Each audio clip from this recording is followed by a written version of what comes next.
We're going to talk to a face that you have definitely seen in our newsroom, especially if you watch East Texas Now. We talk with him every Wednesday around 10:30 about some of the fun things that you can do every weekend here in East Texas. He's always keeping us informed of all the cool events taking place and also putting a spotlight on all of the cool places you can visit in East Texas.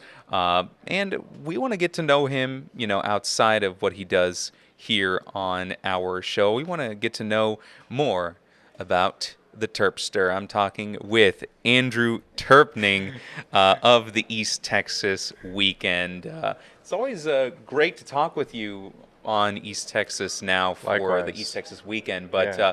this is going to be a little bit different today, Yeah. isn't it? Because Yeah. we're talking not about anything, explicitly East Texas related. We're talking about you. Wow. You. I'm honored. Thanks for having me here. Of Excited to course. excited to chat a little bit. Well, why don't we go ahead and start off by telling us the story about how you even came to work at KLTV doing specifically what you do on Yeah. the East Texas Weekend. Wow. Okay. So that was 2022, which is coming up on 4 years, which is kind of crazy. Like it feels like a long time, but also not. I don't know. I was a youth pastor for about five years or so, and then was just kind of looking for a different job. And I had kind of a lot of experience with like media and everything, cameras and all that good stuff, editing software and live streams. And there was a position open in TMP, down there, and Duke Anderson was head of TMP back in 2022, and he And hired maybe me. we should tell our audience Sure, yeah. TMP is basically like the people who work in the booth, taking cameras and Camera queuing up shots, yeah, videos yeah. whenever we do the newscasts, The new, yeah, right? all the newscasts you see on your television, the guys behind the scenes that are operating the cameras and everything, That's TMP. that's TMP, and that's what I did for a little over a year when I first started here at KLTV. And then, yeah, the position for East Texas Weekend opened up. A great guy, Jade Allen, was the producer of that for years, and he was moving on, and the door was open, and man, our directors here decided to pick me to, to take on the East Texas Weekend and hop into the car, the East Texas Weekend car, and just show people, man, just how cool East Texas is and all the places to visit and things to do and events that are happening around the region. I've been blessed to take on that opportunity, and man, it's been super fun. It's been almost 3 years. Coming up October 30th. Yeah, it'll be 3 years of doing the East Texas Weekend, which is crazy to think about. I just try to think back of like, man, where are all the places I've been, and that's what's fun. Like scrolling through our social media and going through our website, it's kind of a timeline of my time here, just getting to see all the travels and everything. And so, yeah, it's been a great almost 4 years here at KLTV. So tell me a little bit more about that background. I know you mentioned that you were, you said a youth leader or youth pastor? Yeah, I was a youth pastor. Youth pastor, and that you already had a background in media. Yeah, First, I want to talk about the media part. sure. Like, when did you really know that you loved being around, editing equipment Yeah. and cameras and videos? And how did you learn that you had that interest? Yeah, so I've been skateboarding since I was probably like 5 years old, and so like it's like that was a long time ago. I'm 32 now. I still skateboard a lot, and a big part of skateboarding is you film each other land your tricks, and so growing up, I always had like a camcorder, and we'd roll around and we'd film each other, grind a rail or jump on a ramp and everything. And so from pretty early on, I learned how to use cameras, and I learned how to. I remember it was like Windows Movie Maker, on Oh, my that's the old classic. like my parents' old like desktop computer, and we'd make little skate movies and everything. And then yeah, just as I grew up, I just had an interest in cameras and editing, and then I would just occasionally get a new camera, And then that kind of translated into kind of doing it for work a little bit. And so I was also the media director at the church I worked at. And so I learned how to do live streams and everything, and kind of like shape up my skills with like the camera and everything, make it look more professional and everything. And then I did freelance work kind of all over Tyler and stuff. And so just gradually, just, it started from just enjoyment, and then it kind of turned into a job and a career. And so yeah, I love cameras and everything. I've got a big old Panasonic camera that we use for like filming skateboarding, and then I have an old Polaroid 600 like film camera, and so I take that with me when we go like on family vacations and everything, and shoot film and stuff. And so yeah, it's fun. I love cameras. Yeah, you mentioned the skateboarding. I have seen some of the videos that you've Oh posted on yeah, your social media. yeah. Pretty sick tricks. Thanks, Pretty sick dude. tricks. Thanks. Are you like into skate culture? Like the kind of person that shops for Vans? You go to Zoomies to get new decks. I don't shop at Zoomies that much, but again, that's a skate They- culture thing. But Yeah, I mean they do I'm have some pretty I'm good just joking. shirts. Do you ever grow up playing the Tony Hawk's games? I mean, that's kind of what got me into skateboarding, honestly. Really? My cousin was a skateboarder. He was like 5 years older than me, so everything he did, like I wanted to do. And then he would come over, and we had my Nintendo 64, and we play like the original Pro Skater yeah. games. And there was a guy on there named Andrew. His name's Andrew Reynolds, and he's like an amazing pro skateboarder. And I remember just liking him because his name was Andrew, and I could like skateboard with him. And that's kind of where the love and the passion began. And yeah, I mean, that was 20 plus years ago, and I still skateboard all the time. We have a skateboard ministry that we do here in Tyler. Skateboard minute. Okay, uh-huh. we're gonna have to talk more about that because I feel like when we talk about Yeah. ministry, skateboarding is probably one of the last things that I would think about. Ministry, I Yeah. would think of, I don't know, going to a poor neighborhood and doing food distribution, Yeah. or even doing a mission trip and Sure. preaching abroad. But skateboarding. Yeah. How do you mix this hobby of yours that is a pretty alternative culture Yeah. with preaching the gospel? I mean, those two things you just described is like the perfect combo for sharing the gospel. So yeah, growing up skateboarding, I was very much in the culture, and I still am. I love it. And so I know how skateboarders think. I've been doing it forever. Like you said, it is kind of a fringe culture, right? And there's a lot of kind of like baggage or stereotypes that come with like skateboarding, which some of them are true. Sometimes the culture is a little rough, and drugs or alcohol are kind of associated with it and everything. And Think of it's like just gotta Bam Margera, yeah, stuff like yeah. that. Which I love that guy. I grew up watching all that stuff. Yeah. And so yeah, it's just kind of one of those like outsider activities, and I just grew up with that, and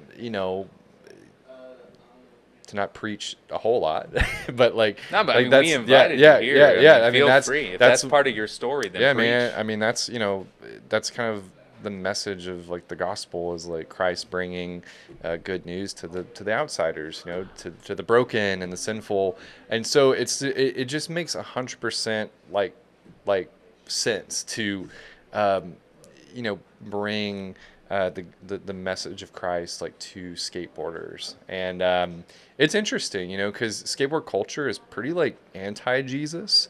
A lot of the media and everything doesn't want to have anything to do with that, and so you would think there'd be like a lot of like backlash and everything. Resistance. Sure, but just because like I've been skateboarding for 20 plus years, and I know tons of skaters here in the East Texas area, and Dallas and Houston and everything.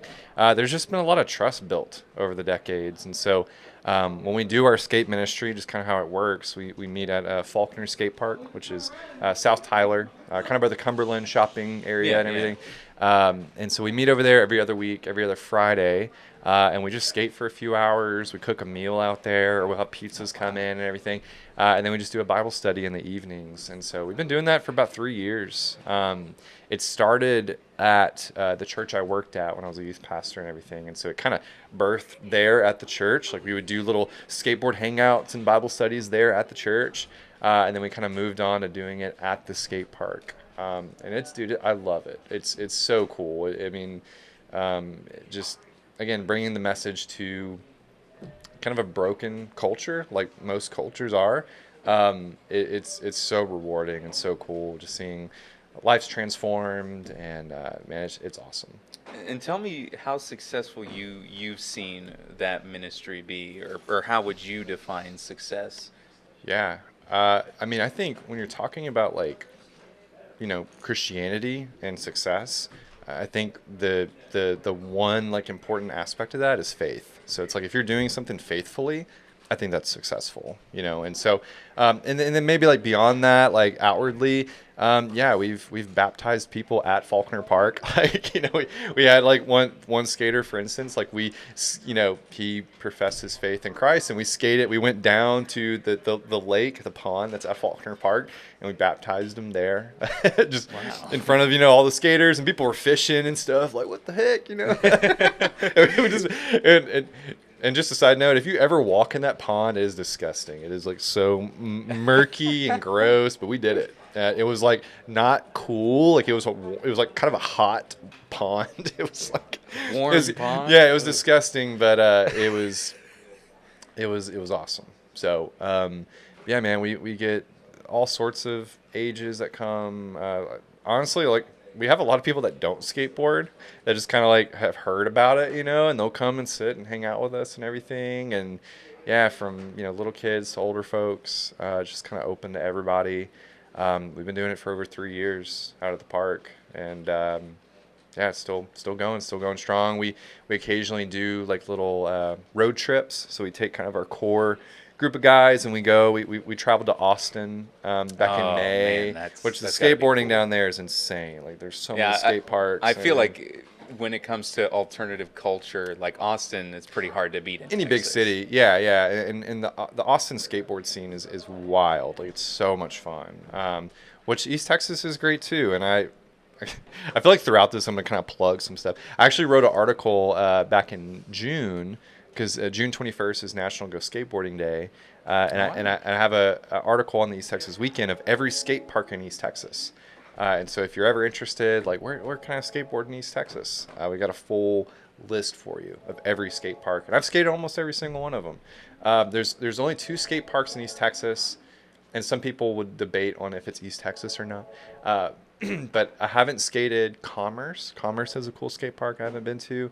And there's one in Jasper. Oh, wow.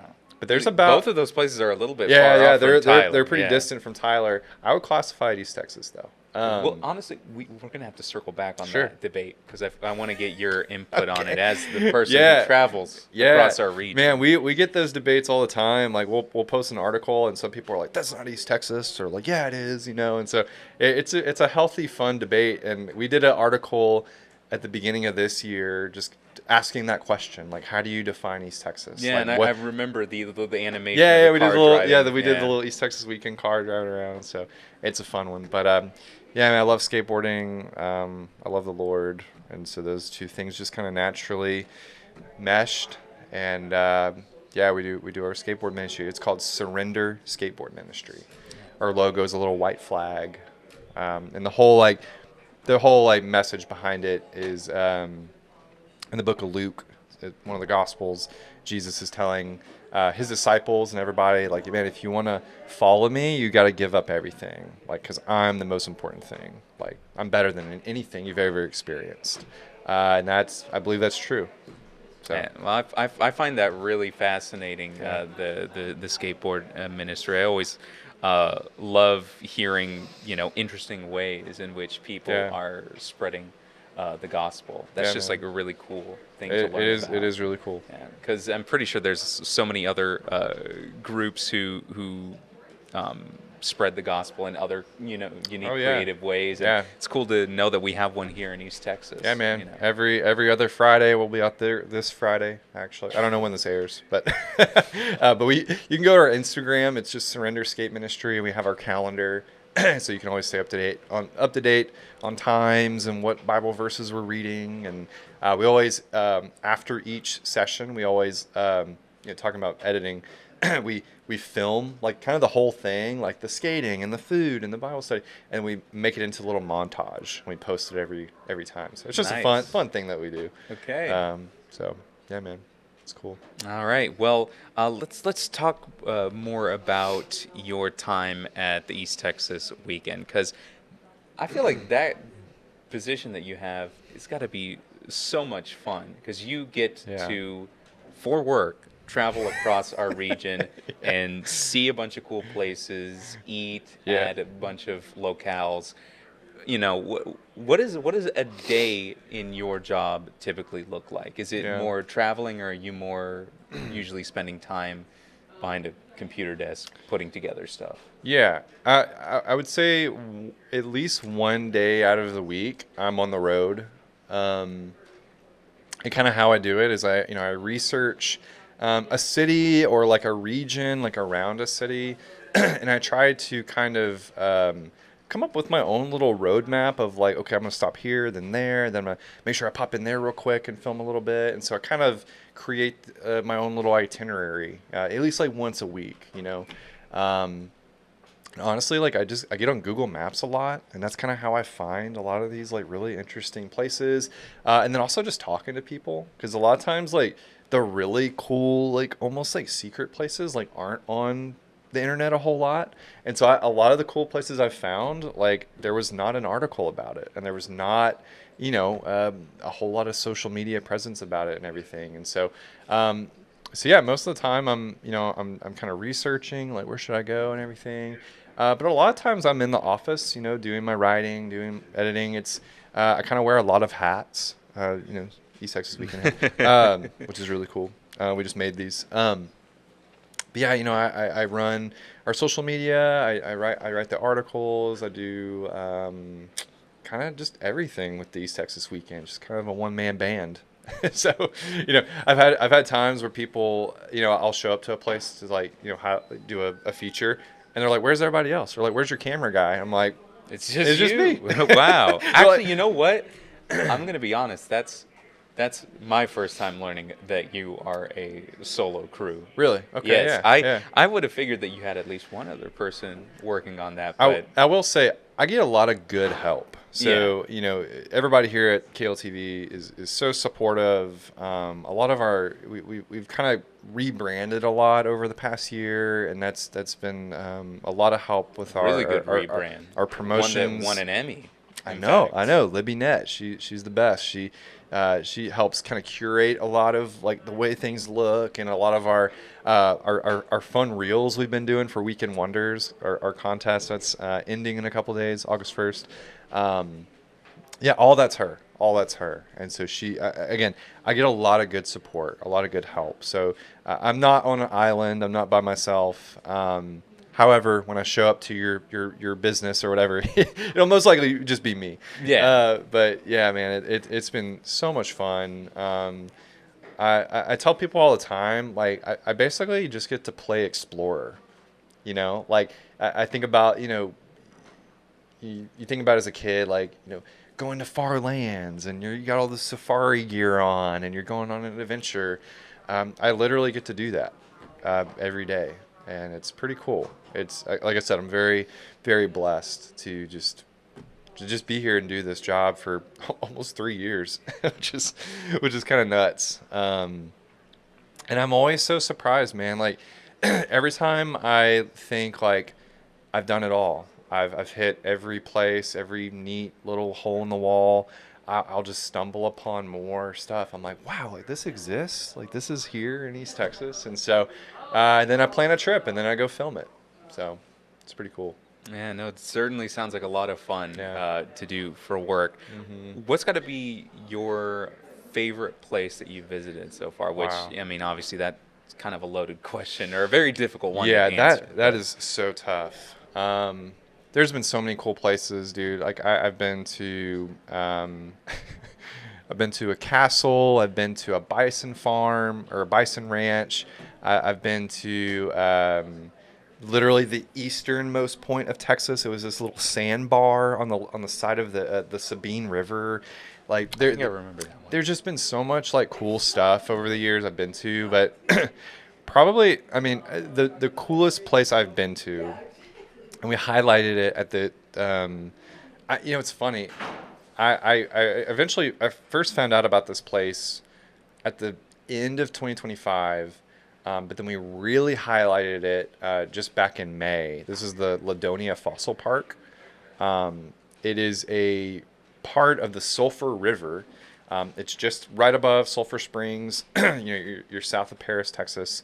But it's this huge section of the Sulphur River, and you can actually walk down into the river. It usually stays pretty low due to the dams that are kind of like up north.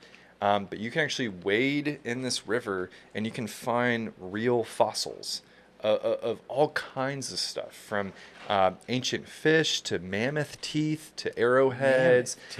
You can find all sorts of stuff in there. And so, again, I found out about it just kind of randomly on Google and on Facebook. And there's like a group that goes out there and they kind of hunt for fossils. And I joined their Facebook group and learned about it and kind of chatted with them. So back in December of 2025, I just went out there and I kind of listened to the people, and they kind of pointed me in a good direction. And it was in a little town called Ben Franklin, Texas. Ben Franklin. Ben Franklin, Texas. There's like nothing there. There's literally a post office, a few houses, and that's it. Wait, is it one of those like abandoned post offices, or did it? No, it's Oh, like okay. functioning. Yeah, Wow. I mean, there's people that live there and do life there, but yeah, it's called Ben Franklin, and they have this huge bridge, and they have this makeshift ladder. I mean, it's just the people who got there and hunt for the fossils. They built this like little staircase and this ladder. And so I remember getting down there and having to climb down this like sketchy thing, and then just had the most amazing. I was out there for like 8 hours, just like digging around and like finding stuff and everything. And I still have tons of the fossils that I found. I found this huge like gastropod, which is basically like a snail. Oh, But okay. it's like a big snail fossil from like thousands and thousands of years ago, and I was hooked, and so. I did that piece. I published it, I think in December of last year. But then a few months later, I found out that they were reopening an official fossil park. It's easy access into the river. It's like official, right? And because like when I did it, there was no like, it's just kind of a thing you could go do. You maybe No find a signage, spot. no Yeah, anything. like there's no like really like city official thing.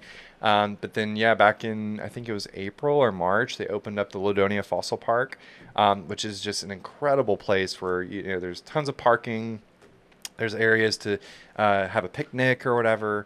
But then they have this huge, beautiful walkway that kind of meanders right into the river. And so we went there back in May, and it was just the coolest thing ever. I mean, we found all kinds of stuff.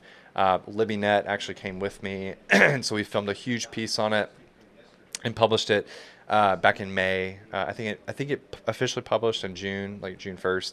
But man, it's just an unreal experience because you're just kind of in the middle of nowhere, so it's like completely silent. You're just hearing the birds chirping, and maybe some little critters, here and there.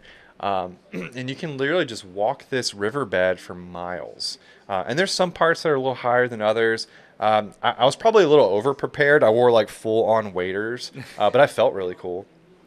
And so I'm just like walking around, and we found all kinds of stuff. And I don't know, like it just kind of ignited that like childhood wonder of like what's out here. I'm gonna find some treasure. And so it was just a really really cool experience. And so if I had to say like my favorite spot I've been to here in East Texas, it would have to be the Ladonia Fossil Park for sure. What about places to eat? What? I guess we got to break this one down Yeah. because, like, because I want to know the best place that you've gone to have a bite, but I also want to know Yeah. best dessert you've ever had in East Wow. Texas, Okay. like Okay. best ice cream spot, because Yeah. I would certainly love to know.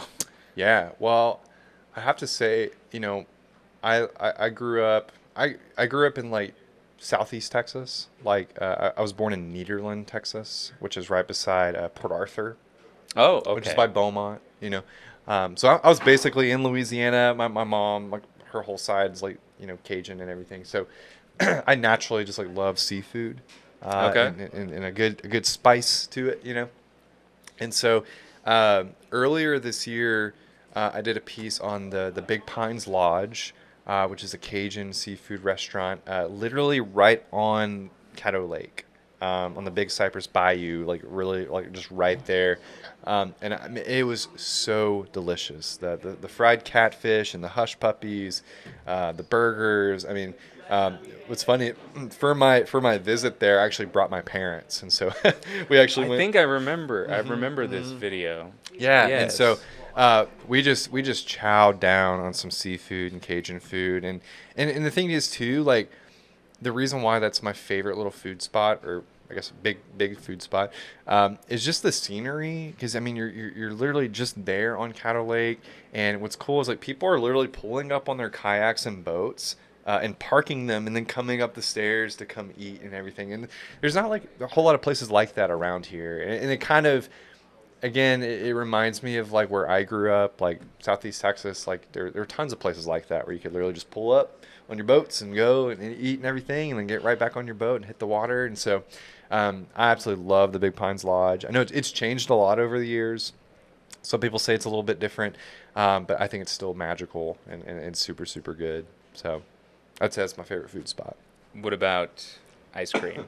Ice cream. I'm not like a crazy big sweet person. Oh, that's right. You know, You did mention that. I do like I like it and everything. But my favorite ice cream spot, man, it was funny. I was actually talking to a guy here in the newsroom a minute ago. There's a really really great spot in downtown Lufkin. It's called the Downtown Scoop. And we went there. They actually won favorite sweet spot in our Weekend Wonders contest from last year. So that should tell you like people like that spot. It's a good spot. But they do an incredible just double scoop cone of all kinds of a huge variety of flavors, and they're generous. They hook you up with some good ice cream, and so that might be my favorite. Little dessert spot, sweet spot, the Downtown Scoop. And again, for me, like I like the full experience, kind of like the Big Pines Lodge. Like for Downtown Scoop, they have ice cream and candies and all that kind of stuff. What's really cool, on the outside, they have a huge turfed lawn. It's like a football field, like turf. And you can just like hang out and play. There's plenty of space to just like throw the football or kick a soccer ball and everything. There's this huge, beautiful mural that highlights Angelina County. And so it's just again, when I'm looking for like food spots or whatever, I like to see like the whole scope of it. And the Yeah. Downtown Scoop is really, really good. All Loved right. it. Now we are a little bit pressed for time here, Yeah. but I do want to get your take on the question of what constitutes East Okay. Texas. Yeah. Because I know a couple of weeks ago, or maybe like a month or two ago, Uh-oh. you did a story on some blue bonnets in Ennis. I knew this would And come back around and get me. I don't know. I mean, were people in your comment section saying, "Hey, that's not East Texas," or No, no. I kind of give myself a little bit of like slack when it comes to highlighting cool stuff. Like, yeah, so for instance, well, I guess first let me define it. So, I think East Texas is obviously as east as the Louisiana border, right? Like, obviously, if you're going into Louisiana, not in Texas anymore at all. Yeah. So the Sabine, is a good blockade, which is actually the historical boundary marker for like the Republic of Texas, Yeah. which we get into that one day. Super cool. And man, I think like when you're talking about south, north and south, I think north is like for East Texas boundaries. Like I think it's all the way to Oklahoma, right? Like Yeah. I think it's all the way up there. And now a lot of people would disagree. Like no, that's Northeast Texas or that's North Texas. And I'm like, their area code's still 903. Oh, that is So true. if you go, if even if you're going around Texarkana, the area codes on the Texas side are 903. And so for me, I'm like that's East Texas. Like that counts. You Yeah, know? I sort of feel the same way as you do. Yeah. Even though, different communities might not even be in our media market, Right. like, They might not get you our know, channel, but yeah, Texarkana and Paris, I think, yeah, are yeah, out of different the news stations. But I mean, heck, KSLA, their mm-hmm. media market, they talk about Marshall, Yeah, Texas, and they're based out of I Louisiana. know. But it's still that Stay same over sort of there. like, I'm just kidding. it's still, shared like culture And between the communities. that's perfect. That's Yeah. kind of what I'm after as I like explore and like highlight places is like like when I was in Ennis or I've done stuff in Corsicana, I've done stuff in Kaufman, and I kind of like the Trinity River is kind of like my boundary for like the west side. Like I think if you're over the Trinity and you're creeping that way, I think you're kind of out of East Texas. The landscape just changes, like Yeah. especially like especially if you're like heading to Waco, you can tell like the scenery changes. Like you're getting into Central Texas, and so I think those boundaries kind of blur a little bit. But that I think that's why I like highlighting some of those spots too, because it kind of is a gray area, and so Yeah. I don't know if that boundary is very hard, but I am passionate about East Texas goes all the way up to the Red River. Yes. Like I'm Yes. very pro that because there's just so much cool stuff. They're 903, I've been to places near like Mount Vernon and everything, and their signs say, East Texas flooring and stuff like that. So I'm like, Yeah. this Yeah. counts. This counts. Absolutely. Now, I think the south part is a little tough because I've done pieces in Warren, Texas. I've done pieces in Zavala, Huntington, like that area and everything. But I think like when you get to Beaumont and Port Arthur, those areas, Koontz and stuff. I'm from there. I grew up there and everything as a kid. It's a little different, and so I don't know if I consider Beaumont and stuff East Texas. I think that's kind of like a normal thing. I think some people, Yeah. because we grew up calling it the Gulf Coast, and that's kind of how I still define it and everything. Will that keep me from going down there? No, like I would love to do some pieces down there for sure. There's so much cool stuff. Again, I grew up there, so I know a lot of the neat spots to visit. So maybe we'll make the trip down there one day. Yeah, I mean, even if it is a gray area, it's not too far of a drive to make a day trip. That's If true. you live in Tyler, Yeah, or if you live in Lufkin, Nacogdoches. if you're in Lufkin, you're only like 2 hours from almost the beach, which is crazy. Yeah. So So definitely worth highlighting in my yeah, view. yeah, I agree. I agree. All right, well, I think we are out of time here, but Andrew, it was great to talk to you, learn more about, what you do for work, and Yeah. also learn more about your background, how you got into this job. Really, really interesting, the skateboard ministry. Yeah, I'm glad would we love got to. Yeah, I'd love to chat about it more Yeah, one day. absolutely. Well, thanks for being a guest, and we'll see you again every Wednesday here Yeah. on East Texas Now. That's right.